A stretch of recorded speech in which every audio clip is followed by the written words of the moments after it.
અગ્નિ લગાડીને પાંડવોને બાળી નાખવાના તમે કાવતરા કર્યા, પાંડવોને ઝેર દઈને મારી નાખવાના કાવતરા કર્યા. શું કામ? આ જમીન હાટું. દ્રૌપદીના ચીર ખેંચાણા, તારે કૌરવો બધા દાંત કાઢતા હતા. દ્રૌપદી રોતી હતી અને કૌરવો સભામાં દાંત કાઢતા હતા. સંજય કહેશે પોતાના મહારાજા ધૃતરાષ્ટ્રને કે જયારે સતી દ્રૌપદીના ચીર ખેંચાતા હતા અને પાંડવો ઊંધું ઘાલીને રોતા હતા, દેવી દ્રૌપદી પણ આકાશ માર્ગે જોઈ પ્રભુને યાદ કરીને જયારે આંસુ પાડતી હતી, ત્યારે તારા 100 દીકરાઓ દાંત કાઢતા હતા. જેમ ફૂલ ઉઘડે ઝાડવાને જેમ આનંદ માને, એમ ફૂલની જેમ તારા દીકરાઓ પાપ કરીને દાંત કાઢતા હતા. માણસ પાપ કરીને દાંત કાઢે તારે માનની કે એનું પુણ્ય 1000 ગણું ખપી જાય છે પૂરું. પાપ કરીને જયારે આનંદ માને, પાપ કરીને જયારે ભોગવટો ભોગવે, ત્યારે આપણે એમ સમજી લેવું કે આનું લાખ વર્ષનું પૂર્વનું તપોબળ એ ઘડીકના પાપમાં બળી જાય છે. અને પાપ બાળવા હાટું જ પ્રભુ આવી બુદ્ધિ આપતો હોય. પૂર્વના ઘણા પુણ્ય હોય એને કે લઈ એને દીકરા, દૂધ, ખેતી વાડી, ધન દોલત, ઇજ્જત, આબરૂ, જગતમાં માનપત્ર, ક્યારે આ પૂર્વનું પુણ્ય હોય ત્યારે બધું મળે. પણ એમાંથી માણસ પાપ કરવા માંડે ત્યારે એનું પુણ્ય બધું બળવા માંડે છે. એ સતી દ્રૌપદીના શિર ખેંચાતા તેથી ફૂલડે લટલો બતાતું, એ રાજા ફૂલડે લટલો બતાતું. એ સતી દ્રૌપદીના શિર ખેંચાતા તેથી ફૂલડે લટલો બતાતું, એ રાજા ફૂલડે લટલો બતાતું.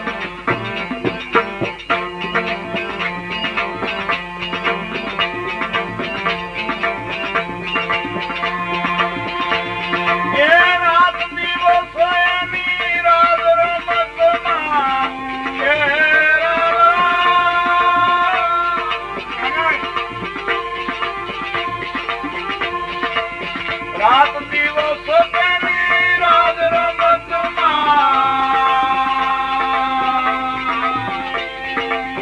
પાણી મૂળે પવાતું રે અંદરમાં મારું રે રાજા દુર્યોધનનું મારું. એ દુર્યોધનનું માથું રાજા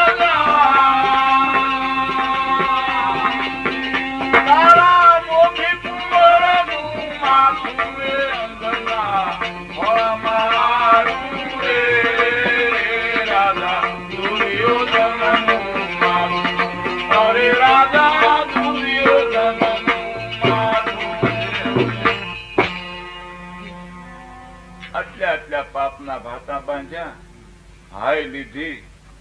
24 કલાક સગા બાપ દાદાના દીકરાઓને જપીને બેહવા દીધા નહીં. સરવાળે 12 વર્ષ વન વેઠાવ્યા, તોય પણ એક ગામ માગ્યું ભગવાને આવીને, પણ એક ગામ ત્યાં આપ્યું નહીં. ભગવાનને વિચાર થયો કે હવે આ ઝેરનું ઝાડવું કુટુંબમાં રોપાણું, આના ફળ બહુ ખરાબ આવશે, એટલે હાલ હું જઈને કાપું. જો આ ઝાડવું કપાઈ જાય તો આ પાંડવો અને કૌરવો સુખી થાય. કૃષ્ણ પરમાત્મા પોતે સમજાવવા આવ્યા દુર્યોધનને સભામાં, છતાં દુર્યોધન માંગતો નથી. 84,000 દેશ છે, એમાંથી તું અડધામાંથી અડધા. આજ આપણી કૌરવો જેવી જ દશા છે ને આપણી સંસ્કૃતિ પણ કૌરવોને મળતી થઈ ગઈ. એ કૃષ્ણ કબાડી જેથી કાપવા આવ્યા તેથી કાગ કે નો કપાલું, અરે રાજા કાગ કે નો કપાલું. અરે કૃષ્ણ કબાડી જાવે કાપવા આવ્યા ત્યારે કાગ કે નો કપાલું.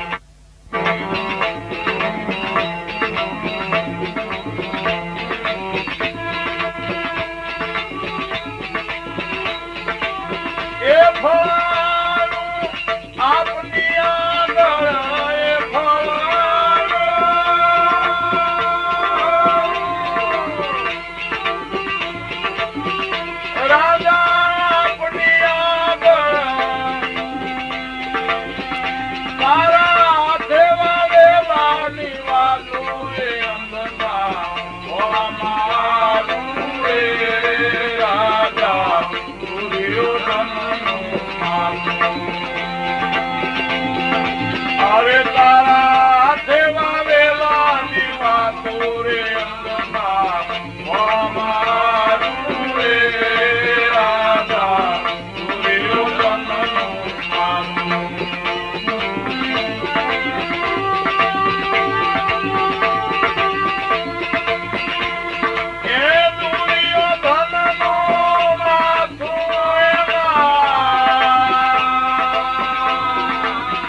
આવા ઝેરના ઝાડમાં વાવશું તો આવા ફળ આવશે.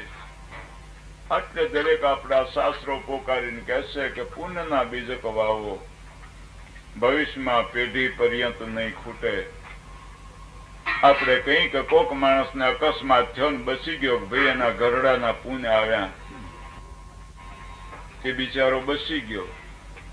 ઘરડાના પુણ્ય આવે એમ ઘરડાના પાપે પણ પરજણ આવે.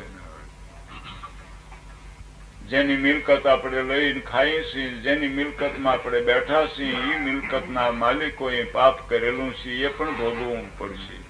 મિલકત ભોગવે અને પાપે પણ ભોગવવું પડે. મિલકત મોળા માણસની પ્રસાદી લેવાથી, મોળા માણસનો કણુકો ખાવાથી પણ માણસની બુદ્ધિ બગડી જાય છે. જ્ઞાનીનું જ્ઞાન વયું જાય, તપિયાનું તપ વયું જાય. આપણે સાંભળ્યું છે ભારતના દાખલામાં, પાંડવોએ જયારે રાત બધું સર કર્યું, કૌરવો મરાઈ ગયા, ભીષ્મ પિતા બાણ સજા પર હુતા, ચારે બાજુ પાંચે ભાઈઓ બેઠા અને એને રાજનીતિની વાતો ભીષ્મ પિતા શીખવે છે. ધર્મરાજાને વાત કરે છે કે જો ભાઈ ધર્મ, હવે તમને રાજ મળ્યું છે, રાજ મળ્યું તો આપણો ક્ષત્રિયનો ધર્મ છે ગૌ બ્રાહ્મણનું રક્ષણ કરવું, ધર્મના માર્ગ ઉજાળા કરવા. કોઈ બેન દીકરીની લાજ જાતી હોય તો ક્ષત્રિયના દીકરાએ બેન દીકરીનું રક્ષણ કરવું. આજ આપણો ક્ષત્રિયનો ધર્મ છે. એ ધર્મ પ્રમાણે હાલજો. અને જે ક્ષત્રિય બેન દીકરીનું કે ગૌ બ્રાહ્મણનું રક્ષણ નથી કરતો, એ ક્ષત્રિય મટી અને નીચી કોટીમાં જાય છે, મહાન પાપનો ભાગીદાર છે. ક્ષત્રિયમાં ભગવાને બાહુબળ આપ્યું છે. બાહુબળ હું કામ આપ્યું છે? ગૌ બ્રાહ્મણ અને ધર્મનું બેન દીકરીનું રક્ષણ કરવા હાટું. જ્યારથી રક્ષણ ને બદલે ભક્ષણ કરવા માંડ્યા, ત્યાંથી બધું વયું ગયું આપણી નજર સમક્ષ. ભીષ્મ પિતા ભૂતા ભૂતા બાણ સજા પર ધર્મરાજા આગળ ને પાંડવો આગળ વાતો કરે, ત્યારે સતી દ્રૌપદી લાજ કાઢીને બાજુમાં બેઠા થાય, ખડખડ ખડખડ મનમાં દાંત કાઢવા માંડ્યા. ભીષ્મ પિતાની વાતો સાંભળે. ભીષ્મ પિતાની નજર ગઈ, લાજની અંદર દ્રૌપદી દાંત કાઢે છે પોતાની પુત્ર વધુ.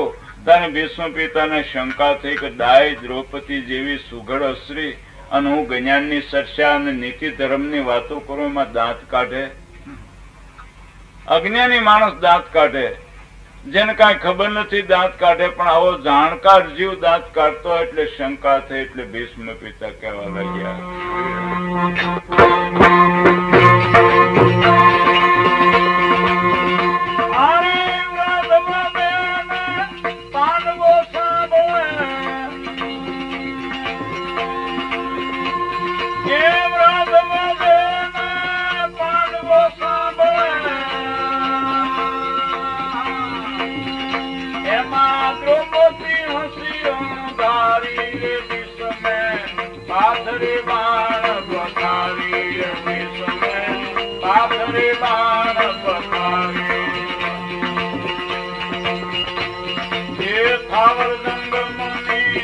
વાતો કરે છે વેદ તત્વને તારી, વેદ તત્વને તારી. આરે થાવર જંગમની વાતો કરે છે વેદ તત્વને તારી, સીતારામ વેદ તત્વને તારી. એ દાદો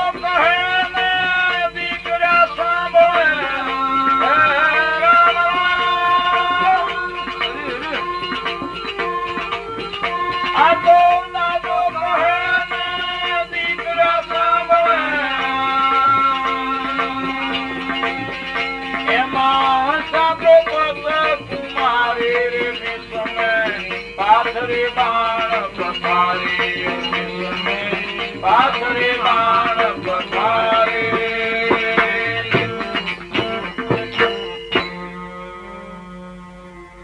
આ તો વેદાંત ની વાતો હતી, ન્યાય નીતિ સદગ્રંથ ની વાતો હતી. મનુસ્મૃતિની વાતો હતી, પોતપોતાના જાતિ ધર્મ શીખવાની. એમાં દ્રૌપદી દાંત કાઢ્યા એટલે ભીષ્મ પિતાએ વાત બંધ કરી. દ્રૌપદી પૂછ્યું, બેટા દ્રૌપદી, તું કાંઈ અભણ નથી, તું કાંઈ અજ્ઞાન નથી, આવી ધર્મની વાતોમાં તને દાંત શેના આવ્યા? ખરેખર આપણને શંકા પડે કે ડાયો માણસ ધર્મની વાતોમાં દાંત કાઢતો હોય એટલે કાંઈક શંકા તો પડે કે બાપુ કાંઈ નહીં, તો અમારા આશ્રી સ્વભાવને લઈને કાંઈક દાંત આવ્યા છે તો મને માફ કરજો. કે ના ના, એમ નથી, કાંઈક દાંત કાઢ્યા તો ધર્મની વાતોમાં દાંત તને કેમ આવ્યા? તને દ્રૌપદી કહેશે, પિતાજી મને એક જ દાંત આવ્યા. ધર્મની વાતો કરો છો કે બેન દીકરી કે ગૌ બ્રાહ્મણ ની લાજ રાખવી એ ક્ષત્રિયનો ધર્મ છે. તો જેથી કૌરવો મારા ચીર ખેંચતા હતા તેથી હું તમને પોકાર કરતી હતી, પિતાજી મારી લાજ રાખો. તમે બેઠા છો અને મારા ચીર ખેંચાય એ વખતે હું આંસુ પાડતી ને જેમ ગા બાંબોડા દે એમ રોઈને તમને કહેતી હતી, છતાં તમે ઊંચું ઉપાડીને જોયું નહીં, તમને આંકલ પણ મારી નહીં, અને મારી ઇજ્જત આબરૂ રાખવા માટે તમે તૈયાર ન થયા. તો તેથી તમે ક્ષત્રિય નહોતા અને આજ તમે ક્ષત્રિયની વાતો કરો છો. ભીષ્મ પિતાને કાન પકડવો પડ્યો. મેં એક જીવનમાં ભૂલ કરી હોય ને પછી આપણે બહાર ગમે ત્યાં વાતો કરતા હોય તો તરત સામો માણસ કહે કે હા ભાઈ તમારું પેલું તપાસો, હો ઉંદર ખાઈને મીની પાટ બેઠા, એમ તરત આપણને કહે. માણસ ભૂલ ન કરી હોય તો માણસ ગમે તે બોલી શકે, પણ જીવનમાં એકાદી ભૂલ થઈ હોય તો માણસને નીચું ઘાલીને બેહી રહેવું પડે. ભીષ્મ પિતાને કહેશે, પિતાજી તમે ક્ષત્રિય ધર્મની વાતો કરો છો, પણ તમારો ધર્મ તમે તેથી કેમ ચૂકી ગયા હતા ને આજ તમે વાતો કરો છો? દ્રૌપદી કહેશે કે વૃદ્ધ દાદા રે મને માફ કરજો, જાણીને પોતે તમારી જાણીને પોતે તમારે. હે વૃદ્ધ દાદા રે મને માફ કરજો, જાણીને પોતે તમારી જાણીને પોતે તમારે.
એક હાકલ મારી દુર્યોધન ને તો મારું નામ લઈ હકત ને, પણ તેથી તમે કાંઈ બોલ્યા ને એટલે મને દાંત આવ્યા. કા દાદા બીજાને શિખામણ આપે, પોતે કાંઈ પાયું નથી.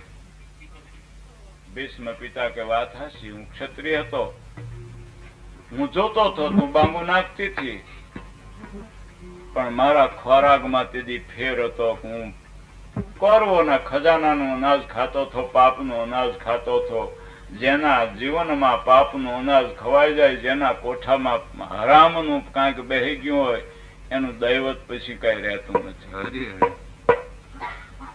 એટલે બેટા દ્રૌપદી તું કહેશો હા શું છે, પણ તેથી દુર્યોધન નું અનાજ ખાતો હતો, મને ખબર હતી મારે ઉભું થવું જોવે, દ્રૌપદીની લાજ મારે ન જવા દેવી જોવે, કૌરવોને મારે હાંકલ કરવી પડે, પણ પાપીનું અનાજ પેટમાં પડ્યું હતું એટલે હું ઉભો થઈ ગયો નહીં, હાંકલ પણ કરી ગયો નહીં.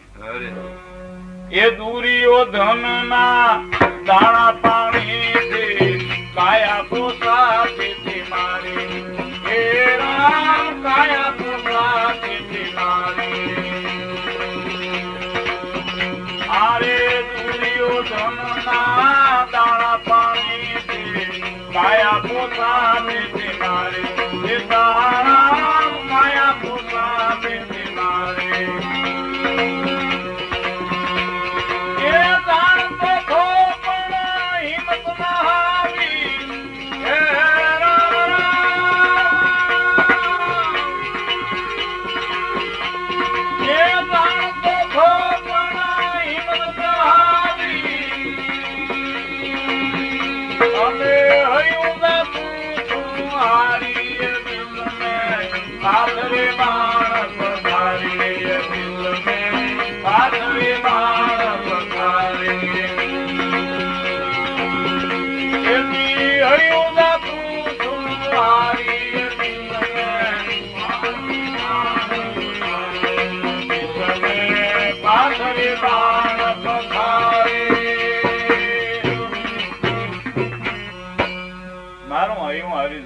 દુર્યોધન અનાજ ખાતો તો કદાચ હું કહી તો દુર્યોધન દુઃખ લાગશે. દુર્યોધન મને એના ખજાનામાંથી આપશે નહીં. મારું હૈયું હારી જાતો છું. પાપીનું અનાજ ખાવાથી સુરવીરની સુરવીરતા વહી જાય, જ્ઞાનીનું જ્ઞાન વહ્યું જાય, ડાયાનું ડાપણ વહ્યું જાય. તો પછી હવે તમને ક્યાંથી જ્ઞાન છે? ભીષ્મ પિતા કહેશે કે આ પાપીનું અનાજ ખાઈને આ શરીર મોટું કર્યું, એટલે આ શરીરને અનાજનું સડેલું લોહી, અનાજનું સડેલું માંસ એ બધું હૂકવી નાખવા હાટું થઈને આ બાણ સજા ઉપર હું હૂતો છું 100 મહિના. નકર ઈ માંસ અને ઈ રુધિર શરીરમાં છે ત્યાં સુધી મને સ્વર્ગ ને બારણે નહીં જવા દે. એટલે ભીષ્મ પિતા 100 મહિના પોતે બાણ સજા ઉપર પોતાના શરીરને નીચોવી નાખ્યું હતું. એટલે હવે જયારે મેં 18 દિનના યુદ્ધમાં 8 દિવસ અર્જુન હમી લડાઈ કરી અને અર્જુનના બાણે મારા લોહી વીંધી નાખ્યા અને લોહી બધું નિતારી નાખ્યું. એટલે હવે મને આ ક્ષત્રિય વટનું જ્ઞાન, ધર્મનું જ્ઞાન, વેદાંતનું જ્ઞાન મારા જીવનમાં ઉતર્યું છે.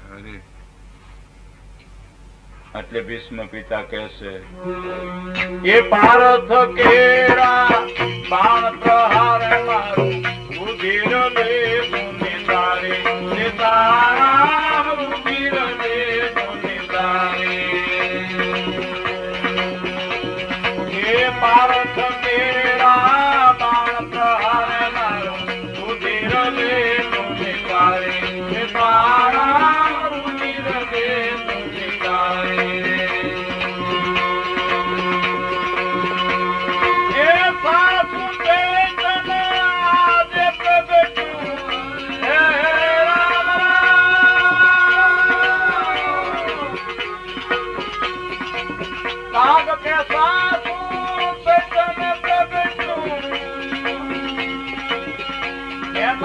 સાક્ષી દેવ મોરારી પાથરી બાણ પથારી, પાથરી બાણ પથારી.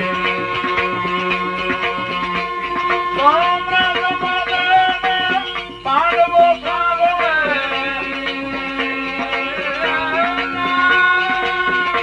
એમાં દ્રૌપદી હતી અણધારી, પાથરી બાણ પથારી, પાથરી બાણ પથારી.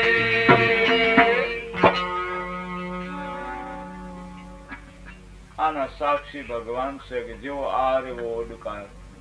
બોલો શ્રી સદગુરુદેવ મહાવીર હનુમાન હરિ ઓમ નમઃ.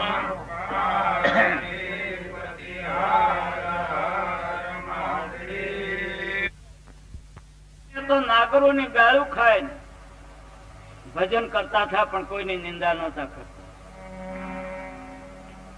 મારું કુટુંબ મને આ પ્રમાણે કહેશે બરોબર છે.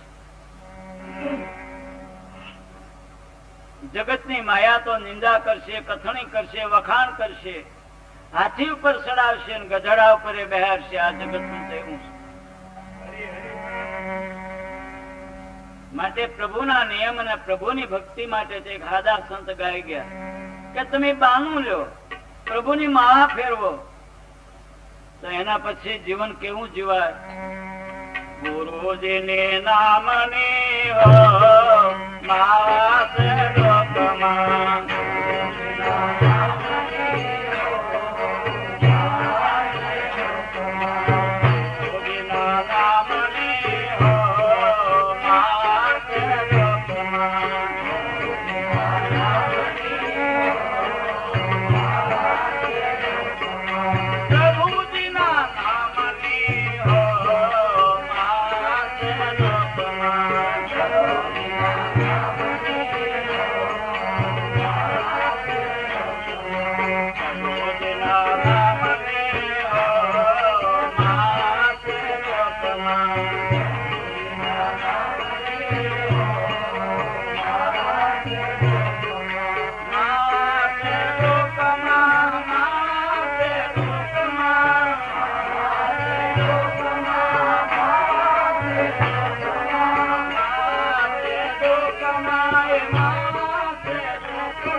की भली और चित का पारा,